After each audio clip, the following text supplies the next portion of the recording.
She walked into the $4 billion headquarters wearing a faded janitor's uniform, pushing a mop bucket across the marble lobby like she was nobody.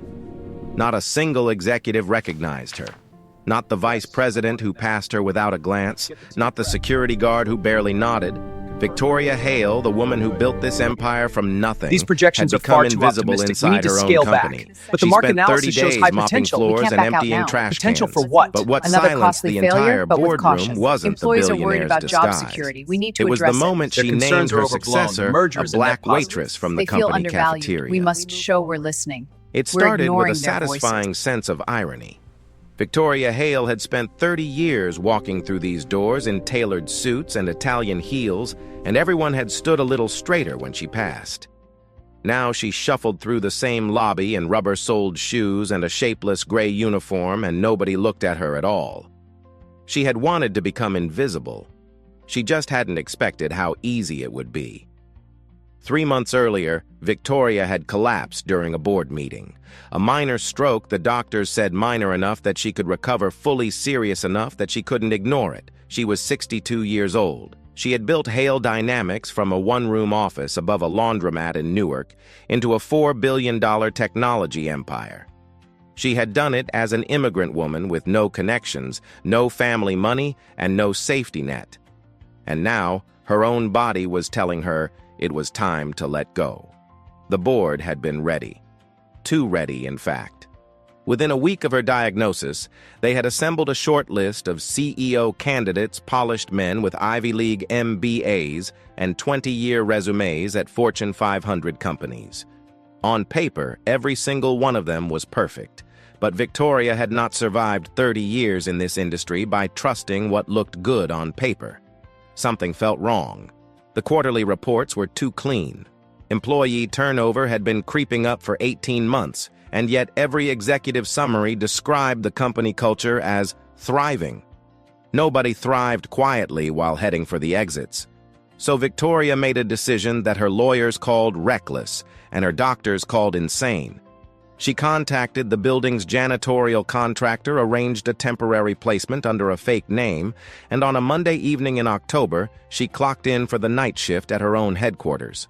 The first week taught her more than 5 years of board meetings ever had. She saw Derek Graves, the senior vice president of operations, berate a cleaning woman for leaving a streak on his office window.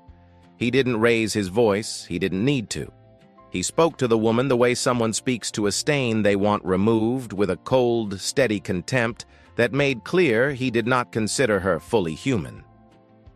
The cleaning woman apologized 3 times. Graves never looked at her face. She saw Marcus Webb, the board's top candidate for CEO, corner a young black employee in a hallway after hours. The employee had apparently filed a complaint about a missed promotion.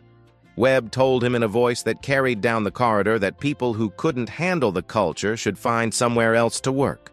He used the word fit. He said it twice. Victoria understood exactly what he meant by it. She saw budget proposals that slashed benefits for the company's lowest-paid workers while increasing executive bonuses by 40%. She read memos left carelessly on desks and in recycling bins that discussed workforce optimization, which was a polished way of saying they planned to fire the people who could least afford to lose their jobs. And then, on her 9th night, she met Naomi Carter. The company cafeteria stayed open until 10 for the night shift workers, and Naomi was the one who kept it running. She was a part-time server, 26 years old, working evenings so she could attend MBA classes during the day. Victoria sat at a corner table with a cup of coffee, and Naomi brought her a plate of food without being asked. "You're new," Naomi said. It wasn't a question. Victoria nodded. "Started last week. You eat yet tonight." Victoria shook her head, and Naomi set the plate down, grilled chicken rice vegetables, and pulled out the chair across from her like it was the most natural thing in the world to sit down with the night janitor. They talked for almost an hour. Or rather, Naomi talked and Victoria listened. Naomi was sharp, direct, and completely uninterested in being polite about what she saw happening in the company. She talked about how the old community scholarship program had been gutted the previous year. She talked about how 3 of the cafeteria workers had been cut to part-time to avoid providing health insurance. She talked about the gap between what the company said it valued and how it actually treated the people at the bottom. "This place used to mean something," Naomi said. "My mother used to tell me about companies that built things and took care of their people at the same time. I don't know if that was ever real, but I know it's not what's happening here." Victoria studied her. Naomi was not careful with her words. She didn't soften her opinions or hedge her criticisms. When a busboy dropped a tray of dishes behind the counter, Naomi snapped at him with a sharpness that surprised Victoria, then caught herself, walked over, helped him clean it up, and apologized. It was a small moment, but it told Victoria everything Naomi had fire, and she didn't always control it. Over the next few weeks, Victoria learned more. Naomi's mother, Gloria Carter, had worked for 23 years at a large manufacturing corporation before being laid off without severance during a merger. No warning, no explanation. No one had fought for her. Gloria had spent the rest of her working life piecing together part-time jobs, and Naomi had grown up watching her mother shrink not from poverty, but from the quiet devastation of being discarded by people who never learned her name. That wound lived in Naomi like an engine. It drove her to speak up, to fight, to refuse to look away. But it also made her reckless sometimes. She had already been written up twice for arguing with management. She questioned decisions that weren't hers to question. She defended people who hadn't asked for her defense. And underneath all that fire, Victoria sensed something fragile, a persistent doubt about whether someone like Naomi Carter truly belonged in the world of boardrooms and corner offices. Victoria recognized that doubt. She had carried the same one for 30 years. It was on day 16 that everything changed.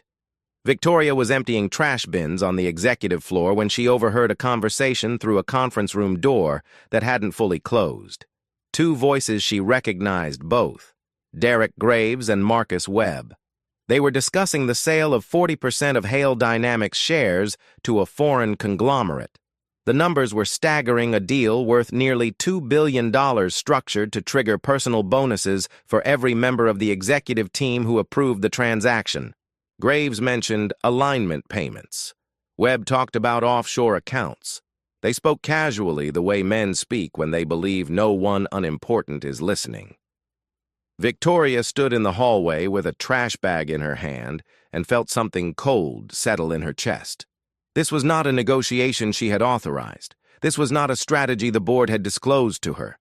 This was a betrayal, deliberate, coordinated, and already in motion. Her first instinct was to walk into that room, throw off the uniform, and shut it down. But she knew what would happen if she did. The board had already prepared for the possibility that she might resist their plans. 3 weeks after her stroke, the company's legal team had quietly inserted an emergency clause into the governance charter. If the founder was deemed mentally incapacitated, the board could suspend her voting rights and decision-making authority by a simple majority vote. If Victoria revealed herself now before she had evidence, they would use her stroke against her. They would call her confused. They would call her unstable. They would take her company from her and wrap it in legal language so clean that no court would question it. So she kept her mouth shut. She picked up the trash bag, pushed her cart down the hallway, and made a choice that would define everything that followed. She would stay invisible. She would keep watching. She would gather every piece of evidence she could find, and she would find the one person in this building who deserved to lead, not because of their resume, but because of who they were when they thought no one was paying attention.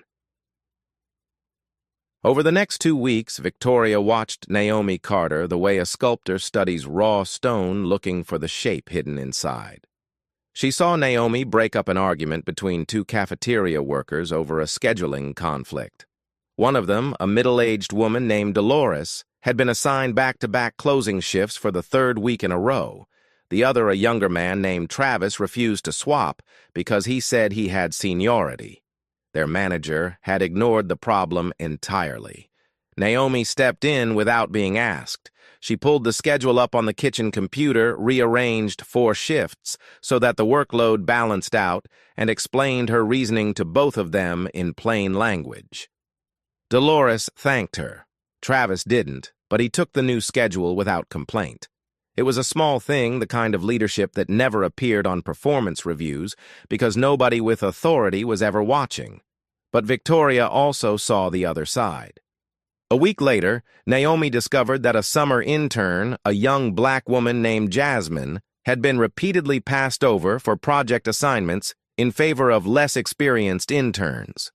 When Naomi confronted the department supervisor about it, she didn't do it quietly. She did it in the middle of the cafeteria during the lunch rush, her voice rising with every sentence, her finger pointing at the man's chest, while 24 employees watched in uncomfortable silence. The supervisor turned red. Jasmine looked mortified. Naomi was right about the injustice, but the way she delivered her message left wreckage behind instead of resolution. Victoria watched from across the room, her mop resting against a table. She saw something she recognized in Naomi's fury, the same anger that had driven Victoria herself in the early years when every door had been closed in her face and every no had felt like an insult to everything she was. That kind of fire could change the world. It could also burn you alive if you never learned to aim it. Meanwhile, Marcus Webb was building his case for the CEO position with surgical precision. Victoria observed him present quarterly projections to a group of board members during a working dinner. The numbers were impressive: revenue growth of 12%, client retention, up, operational costs down. But Victoria had spent 3 decades reading financial reports, and something about these figures didn't sit right. The margins were too clean. The projections aligned too perfectly with what the board wanted to hear. She couldn't prove it yet, but she was certain Marcus was massaging the data, smoothing out the rough edges to make himself look like the only logical choice. On day 22, Victoria found out what the share sale would actually cost. She was cleaning the executive conference room after hours when she found a printed memo that someone had left inside a leather portfolio. It was a draft impact assessment marked "Confidential Internal Only," outlining the consequences of the proposed deal with the foreign conglomerate. The numbers were devastating. 30% of the workforce would be eliminated within 18 months. The community scholarship program that Victoria had personally funded for 15 years would be dissolved. The Employee Wellness Initiative, the after-school tutoring partnerships, the annual grants to local nonprofits, all of it would be cut to satisfy the new shareholders' demand for higher margins. Victoria read the memo standing up, still holding her cleaning rag. She read it twice. Then she folded it carefully and slipped it into the pocket of her uniform. This was no longer about finding the right CEO. This was about saving everything she had spent her life building. 2 days later, Naomi was fired. The official reason was insubordination and repeated violation of workplace conduct policies. The real reason, as far as Victoria could piece together, was the cafeteria incident with Jasmine's supervisor.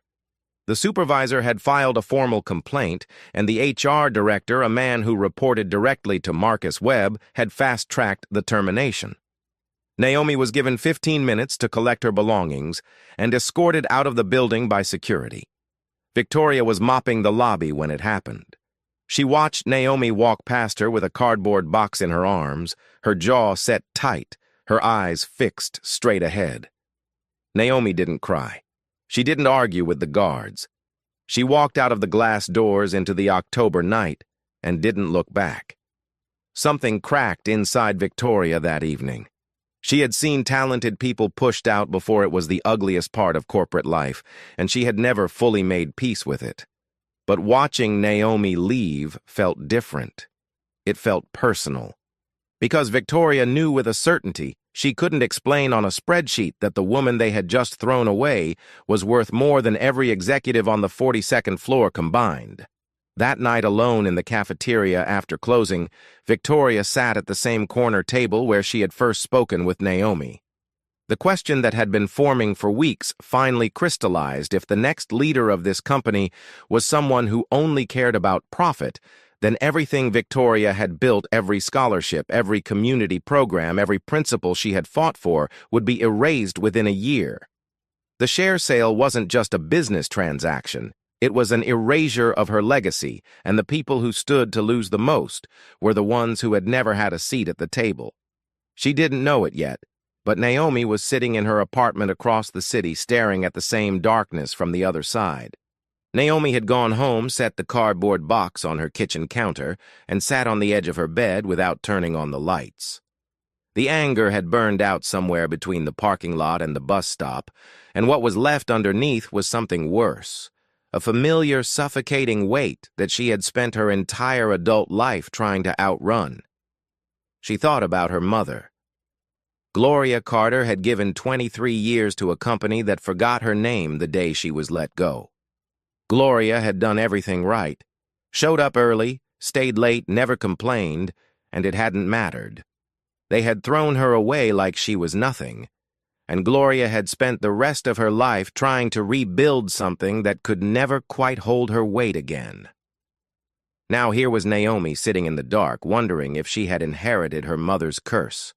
She fought. She spoke up. She refused to look away. And every single time the result was the same, she ended up on the outside holding a box of her own things, watching the door close behind her. Maybe the world was telling her something. Maybe people like her weren't meant to be in those rooms. Maybe the fire in her chest wasn't a gift, it was just a faster way to get burned. She almost decided to walk away from all of it that night. Almost. Back at Hale Dynamics, things were unraveling. Someone on the executive team had discovered that internal documents were being accessed after hours from terminals on the executive floor that weren't assigned to any current employee. Derek Graves raised the alarm during an emergency leadership meeting, and Marcus Webb immediately ordered a full internal investigation. They began reviewing security camera footage. They pulled access records from the janitorial contractor.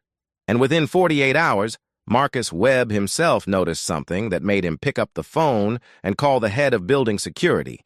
The woman on the night cleaning crew didn't match any employee in the company's HR system. Her contractor ID had been processed through an outside agency, and the name on file, Ellen Monroe, returned no social security match, no tax records, no employment history. She was a ghost. Webb didn't know who she was, but he knew she didn't belong. At the same time, someone needed to take the blame for the leaked information, and Naomi Carter was the most convenient target. She had already been fired for insubordination. She had openly criticized management. She had access to the cafeteria, which shared a service corridor with the executive wing. Within a day, the company's legal team sent Naomi a formal cease and desist letter accusing her of theft of confidential corporate information and threatening civil litigation if she didn't cooperate with the investigation. Naomi sat at her kitchen table reading the letter, and for the first time since she was fired, she felt something other than defeat. She felt furious. Not the reckless, combustible fury that had gotten her into trouble before, something colder, quieter, and far more dangerous. Because Naomi knew something that the legal team didn't know she knew. During her time in the cafeteria, the company's internal email system had occasionally misdirected messages. It was a known glitch, something about the server routing for the food services department overlapping with the executive distribution list. Most of the cafeteria staff deleted the misfired emails without reading them. Naomi had not. She had saved every single one. Not because she was planning anything, not because she was building a case. She saved them because her mother had taught her, without ever saying the words, that when powerful people decide you're disposable, the only thing that protects you is proof. Gloria Carter had been fired without a single document to fight back with. Her daughter would not make the same mistake. Naomi didn't know yet what those emails contained. She hadn't read most of them carefully. But she had them dozens of messages between senior executives discussing the share sale, the bonus structure, the workforce reduction plan, and the legal strategy for neutralizing Victoria Hale. She closed the cease and desist letter, set it on the table, and did nothing. Not yet.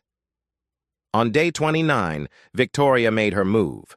She requested an emergency session with the board of directors appearing not as Ellen Monroe, the janitor, but as Victoria Hale, founder, majority shareholder, and the woman whose name was carved into the granite above the front entrance. The boardroom went silent when she walked in. She was wearing the same suit she had worn to the last meeting before her stroke, and she carried a folder containing every piece of evidence she had gathered over the past month. Memos, recorded conversations, financial discrepancies, the confidential impact assessment of the share sale. She laid it all on the table. She named names. She cited dates, dollar amounts, offshore accounts. She looked Marcus Webb in the eye and told him she had heard every word he said in that conference room on day 16. For exactly 11 seconds, nobody spoke. Then Marcus Webb smiled. He reached into his briefcase and produced a single document, the emergency governance clause that Victoria had feared since the beginning. He read it aloud slowly, making sure every board member heard each word. If the founder was deemed mentally incapacitated due to a medical condition, the board could suspend her authority by a simple majority vote. All they needed was a medical opinion. Dr. Raymond Ellis, the company's chief medical officer, stood up from his seat at the far end of the table. Victoria had never trusted Ellis. He was a political animal who owed his position to Derek Graves, but she hadn't expected him to lie so boldly. Ellis stated in a calm and clinical voice that based on Victoria's recent medical history and her erratic behavior over the past several weeks, including assuming a false identity and conducting unauthorized surveillance, it was his professional opinion that she was not cognitively fit to exercise executive authority. Marcus called for an immediate vote. 7 hands went up in favor of suspension. 3 remained down. Victoria Hale, the woman who had built a $4 billion empire from nothing, was stripped of her authority in her own boardroom by the people she had made rich. Security was called. 2 guards entered the room and asked her to leave. She didn't fight. She didn't shout. She stood up, straightened her jacket, and walked out of the room with the same posture she had carried every day for 30 years. The hallway was empty. Victoria sat down on a bench near the elevator, the same bench she had rested on during her night shifts when her back ached from mopping. The building hummed around her, indifferent. A security guard stood 6 feet away, watching her like she was a trespasser in the house she had built with her own hands. She took out her phone and called Naomi. The phone rang 4 times and went to voicemail. She called again.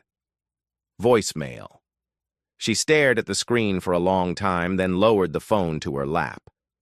For the first time in 30 years, Victoria Hale did not know what to do next. She had no authority, no allies in that room, and the one person she believed in wasn't answering. She looked down at her hands, the same hands that had signed the company's founding documents, that had shaken hands with presidents and senators and titans of industry, that had spent the last month gripping a mop handle in the dark. She began to stand ready to walk out of the building and into whatever came next, ready for the first time in her life to accept that she had lost. Across the city, Naomi Carter was sitting on the floor of her apartment with her back against the bed, staring at her phone. 2 missed calls from an unknown number. She had watched it ring both times and done nothing. The cease and desist letter from Hale Dynamics sat on the kitchen table where she had left it 3 days ago. Next to it, a stack of bills she couldn't pay until her next freelance check came through. The cardboard box from her last day at the cafeteria was still on the counter unopened. She hadn't touched it. Opening it would mean admitting that chapter was real, that she had fought and lost, and been thrown out just like her mother. Naomi pulled up the voicemail. No message. She almost set the phone down, but something about the timing unsettled her. She thought about the janitor, the older woman she had shared meals with in the cafeteria, the one who listened more than she talked, the one whose eyes carried a weight that didn't match her uniform. Naomi had never asked her name. She realized now that she had never needed to.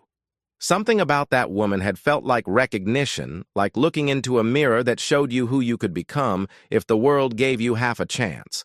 She set the phone on the floor beside her and looked across the room at the shelf above the television.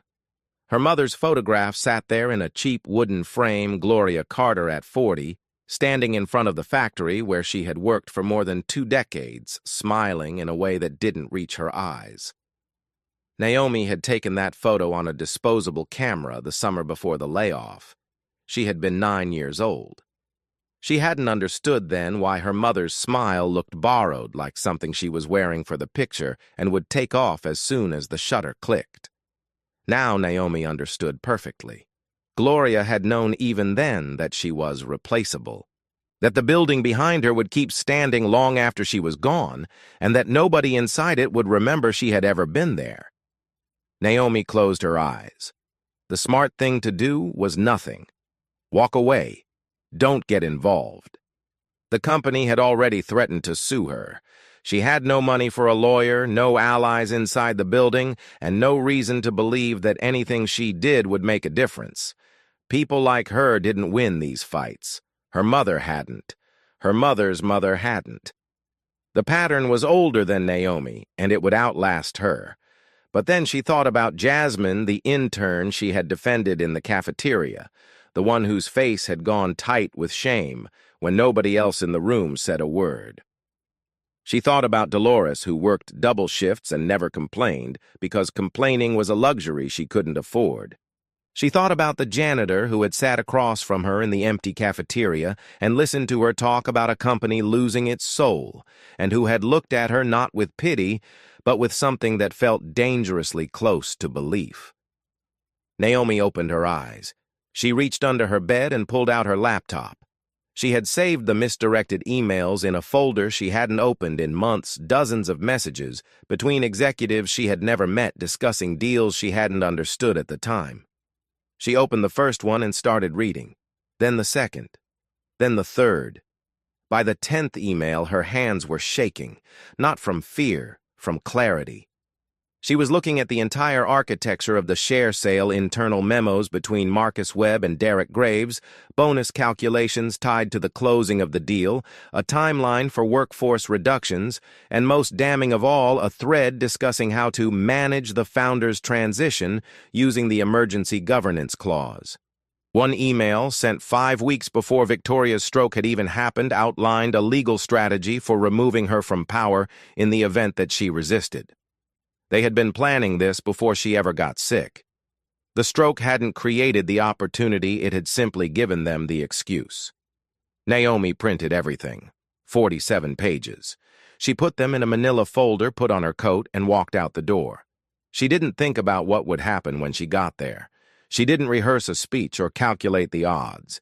She simply understood with a bone-deep certainty that she had inherited from her mother and transformed into something Gloria never could, that she was done sitting in the dark waiting for permission to matter. The security desk at Hale Dynamics almost stopped her. The guard on duty recognized her face from the termination file and reached for his radio. But before he could key in a word, the elevator behind the desk opened, and Arthur Grimes stepped out. He was 71 years old, had been on the board since the company's founding, and had just watched Victoria Hale get escorted out of her own boardroom. He had come downstairs to find her, and instead he found Naomi standing in the lobby with a manila folder pressed against her chest. Grimes looked at the guard. "She's coming with me." The guard hesitated. Grimes didn't repeat himself. He held the elevator door open, and Naomi stepped inside. They rode up in silence. When the doors opened on the 42nd floor, Grimes glanced at the folder in Naomi's hands. "Is that what I think it is?" Naomi met his eyes. "It's worse." Grimes nodded once, then walked down the hallway and pushed open the boardroom doors. Every head turned. Marcus Webb was standing at the head of the table with a pen in his hand, a stack of transfer documents spread in front of him.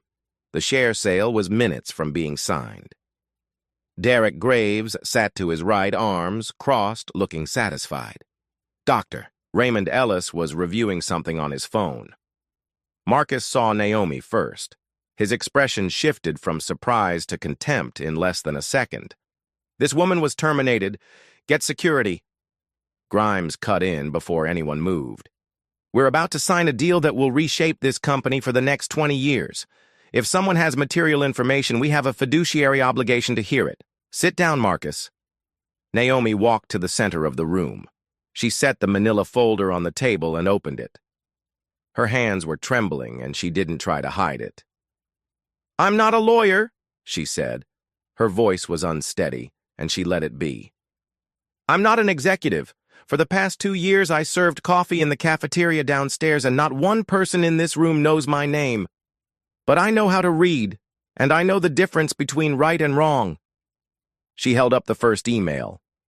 It was a message from Marcus Webb to Derek Graves dated 6 weeks before Victoria's stroke, outlining a strategy to invoke the emergency governance clause and describing Victoria's potential medical event as she read the exact words, "a favorable development for transition planning." The room shifted. 2 board members exchanged a glance. Marcus stood up, his face rigid. "Those are stolen documents. They're inadmissible and illegally obtained." Naomi looked at him. "They were sent to my work terminal by your own email server. I didn't steal anything. Your system gave them to me," she continued. She laid out the bonus structure tied to the share sale personal payments exceeding $12 million split among 5 executives. She pointed to discrepancies between the quarterly projections Marcus had presented to the board and the internal figures from the same period, showing that revenue growth had been inflated by nearly 4%. She stumbled over one of the financial terms and corrected herself mid-sentence. She misread a date and had to go back. She was not polished. She was not smooth. But she was right, and the evidence in front of her was impossible to ignore. When she finished, Naomi looked directly at the board members who had voted to suspend Victoria. "The problem was never her health," she said. "The problem is that you were afraid of losing your privileges." Nobody responded. Marcus Webb's pen was still in his hand, but he had stopped writing. Victoria walked into the room behind Naomi. Grimes had sent for her while Naomi was speaking. She carried no folder, no documents. Instead, she spoke from memory dates, conversations, details she had gathered over 30 nights of cleaning offices and emptying trash cans. She described the conversation she had overheard on day 16 between Webb and Graves. She recounted the exact language Derek Graves had used when berating a cleaning woman over a window streak. She described the budget memos she had found in recycling bins, the ones that slashed worker benefits while padding executive compensation. 2 separate bodies of evidence, Victoria's from inside the building, Naomi's from the misdirected emails, converged on the same conclusion. The share sale was not a strategic business decision. It was a self-enrichment scheme designed to benefit 5 men at the expense of thousands of employees.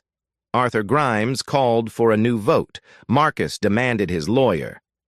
Graves tried to leave the room, but the evidence was too heavy, the documentation too specific, and the faces around the table had already changed. Dr. Ellis quietly excused himself and did not return. The board voted to suspend the share sale immediately. A second vote removed Marcus Webb and Derek Graves from their positions pending a full independent investigation. Security escorted both men from the building within the hour. When the room had cleared, Victoria stood at the head of the table, her table in her company, in the building she had raised from nothing. She looked at the remaining board members, and when she spoke, her voice was steady and unhurried. "I mopped the floors of this building for 30 days. I cleaned your offices. I emptied your trash. And in 30 days, I saw who screams at the staff, who falsifies numbers, who takes bribes. I also saw who treats an old janitor like a human being. The only person in this building who led with integrity wasn't any of you." She turned to Naomi. "I'm nominating Naomi Carter as interim CEO." The reaction was immediate and fierce. One board member called it absurd. Another said the shareholders would revolt. A third pointed out that Naomi had no executive experience, no track record, and had been employed as a part-time cafeteria server until 2 weeks ago. Victoria listened to all of it. Then she answered with a single sentence. "You said the same things about me 30 years ago." The room went quiet. Arthur Grimes asked Naomi if she had anything to say. Naomi stood up. She didn't have a presentation. She didn't have a 5-year strategic plan printed on glossy paper. She had 5 minutes and the truth. She talked about people first. The company's greatest asset wasn't its technology or its client list, it was the thousands of workers who showed up every day and kept the machine running. Cutting 30% of them wouldn't save the company. It would gut it from the inside and leave nothing but a shell. She talked about trust. Customers didn't stay because of low prices. They stayed because they believed in the brand. The share sale would destroy that belief overnight, and no amount of marketing could rebuild it. And then she asked a question that nobody in the room expected. She looked at the board and said, "If the woman who built everything you're sitting here enjoying tells you this company needs to change direction, how many more MBA degrees do you need before you'll listen?" The silence that followed filled the room like weight. Arthur Grimes called the vote. 6 in favor, 4 against. Naomi Carter was approved as interim CEO on a 12-month probationary term. Not a unanimous victory, not a standing ovation. A narrow margin from a skeptical board that was giving her a chance, not a coronation. Naomi stood in the boardroom after the vote alone, except for Victoria. The building was quiet. The evening had settled over the city outside the windows, and the lights of the skyline reflected off the glass like scattered embers. "I don't know if I can do this," Naomi said. Victoria looked at her, this 26-year-old woman, who had walked into a room full of powerful men with shaking hands and a manila folder, and had chosen to speak when silence would have been safer. "I didn't know either," Victoria said.